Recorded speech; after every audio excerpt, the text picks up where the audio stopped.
ನಾಗಮಂಗಲ ತಾಲೂಕಿನ ಐತಿಹಾಸಿಕ ಆದಿಚುಂಚನಗಿರಿ ಕ್ಷೇತ್ರಕ್ಕೆ ಪ್ರಧಾನಿ ನರೇಂದ್ರ ಮೋದಿ ಇಂದು ಭೇಟಿ ನೀಡಲಿದ್ದಾರೆ. ನಾಥ ಪರಂಪರೆಯ 1800 ವರ್ಷಗಳ ಇತಿಹಾಸವುಳ್ಳ ಕ್ಷೇತ್ರದಲ್ಲಿ ನೂತನವಾಗಿ ನಿರ್ಮಾಣಗೊಂಡಿರುವ ಡಾ ಬಾಲಗಂಗಾಧರನಾಥ ಸ್ವಾಮೀಜಿ ಅವರ ಶ್ರೀ ಗುರು ಭೈರವೈಕ್ಯ ಮಂದಿರವನ್ನು ಲೋಕಾರ್ಪಣೆ ಮಾಡಲಿದ್ದಾರೆ.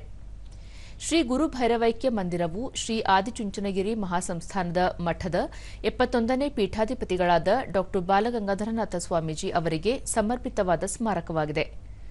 ಸಾಂಪ್ರದಾಯಿಕ ದ್ರಾವಿಡ ವಾಸ್ತುಶಿಲ್ಪ ಶೈಲಿಯಲ್ಲಿ ನಿರ್ಮಿಸಲಾದ ಮಂದಿರವು ದಿವಂಗತ ಶ್ರೀಗಳ ಜೀವನ ಮತ್ತು ಪರಂಪರೆಗೆ ಗೌರವವಾಗಿ ನಿರ್ಮಿಸಲಾಗಿದೆ.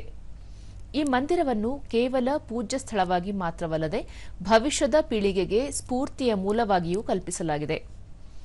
ಡಾ ಬಾಲಗಂಗಾಧರನಾಥ ಸ್ವಾಮೀಜಿ ಅವರು ಹಲವಾರು ಶಿಕ್ಷಣ ಸಂಸ್ಥೆಗಳು ಮತ್ತು ಆರೋಗ್ಯ ಸೌಲಭ್ಯಗಳನ್ನು ಸ್ಥಾಪಿಸಿದ ನಂತರ ಸಾಮಾಜಿಕ ಸೇವೆಗೆ ತಮ್ಮ ಜೀವಮಾನದ ಬದ್ಧತೆಗಾಗಿ ವ್ಯಾಪಕವಾಗಿ ಗೌರವಿಸಲ್ಪಟ್ಟಿದ್ದರು.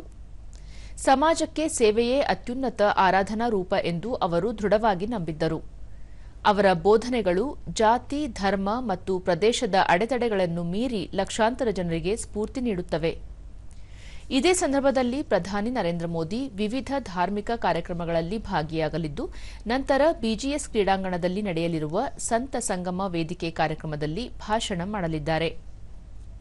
ಸಮಾರಂಭದ ವೇಳೆ ಪ್ರಧಾನಿ ನರೇಂದ್ರ ಮೋದಿ ಅವರು ಮಾಜಿ ಪ್ರಧಾನಿ ಎಚ್ಡಿ ದೇವೇಗೌಡ ಅವರೊಂದಿಗೆ ಸೌಂದರ್ಯ ಲಹರಿ ಮತ್ತು ಶಿವ ಮಹಿಮ್ನ ಸ್ತೋತ್ರಂ ಪುಸ್ತಕವನ್ನು ಜಂಟಿಯಾಗಿ ಬಿಡುಗಡೆ ಮಾಡಲಿದ್ದಾರೆ.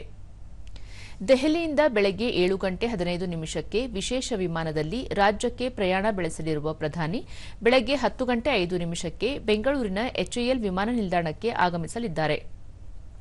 ಅಲ್ಲಿಂದ ಸೇನಾ ಹೆಲಿಕಾಪ್ಟರ್ ಮೂಲಕ ಆದಿಚುಂಚನಗಿರಿ ಕ್ಷೇತ್ರದ ಶ್ರೀಗಿರಿ ತಪೋವನದ ಹೆಲಿಪ್ಯಾಡ್ಗೆ ಬರಲಿದ್ದು, ಅಲ್ಲಿಂದ ಶ್ರೀಮಠಕ್ಕೆ ಕಾರಿನಲ್ಲಿ ಪ್ರಯಾಣಿಸಲಿದ್ದಾರೆ. ಮಠದ ಕಾರ್ಯಕ್ರಮದ ಬಳಿಕ ಕೇರಳದ ತಿರುವನಂತಪುರಕ್ಕೆ ಪ್ರಯಾಣಿಸಲಿದ್ದಾರೆ. ಪ್ರಧಾನಿ ನರೇಂದ್ರ ಮೋದಿ ಅವರ ಭೇಟಿ ಹಿನ್ನೆಲೆಯಲ್ಲಿ ಆದಿಚುಂಚನಗಿರಿ ಮಠ ಹಾಗೂ ಕ್ಷೇತ್ರದ ಸುತ್ತಮುತ್ತ ಭಾರೀ ಬಿಗಿ ಭದ್ರತಾ ವ್ಯವಸ್ಥೆಯನ್ನು ಕೈಗೊಳ್ಳಲಾಗಿದೆ.